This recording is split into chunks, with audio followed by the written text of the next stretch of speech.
জনগণই করবে আমার বাবার বিচার ইনশাআল্লাহ। দ্বিতীয় ব্যক্তি আর ইমেজ মামলাকে আমরা খুঁজে পাবো না শত চেষ্টার মধ্যে। আমরা তার পুরা টেকনাফবাসীও তার তীব্র নিন্দা প্রতিবাদ জানাই। সুষ্ঠু তদন্তের মাধ্যমে এই খুনিদেরকে অতি তাড়াতাড়ি বের করে জনসম্মুখে ফাঁসি দেওয়ার দাবি জানাচ্ছি। আমি মনে করতেছি ওরা পুলিশ প্রশাসন যতই আসে না কেন ওদেরকে সাপোর্ট দিচ্ছে, যারা আমার বুকে হত্যা করেছে। আমার বাপের লাশটা দাফন করার পরে চিন্তা করবো ইনশাল্লাহ। জনগণই করবে আমার বাবার বিচার ইনশাল্লাহ। সাবরাং না পুরা টেকনাফ ইউনিয়নের না পুরা কক্সবাজার জেলার ওনার মতো একদম ভালো মানুষ আছে বলে আমি মনে করি না।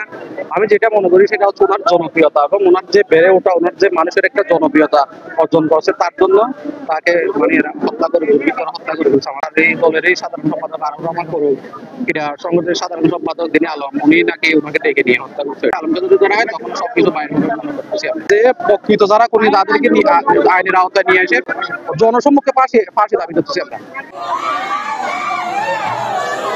কালকে থেকে এই ঘটনাটা ঘটছে। আমি প্রশাসনকে বলবো, এখনো 24 ঘন্টা পার হয়ে গেছে, আপনার একটা আসামি গ্রেপ্তার করতে পারেন নাই। ওনার চলাচলের এই গাড়িটাও পর্যন্ত আপনারা উদ্ধার করতে পারেন নাই। যারা খুনি আলম সহ যারা সাইফুল, যাদের নাম দিবালোকের মতো পরিষ্কার, এরাই খুন করছে। আপনারা অতি শীঘ্রই এই খুনিদেরকে বের করে আইনের আওতায় আনুন। টেকনাফবাসী সুখাহত এবং ক্রিয়াপ্রেমী ভাইয়েরা আমরা সুখাহত হয়েছি।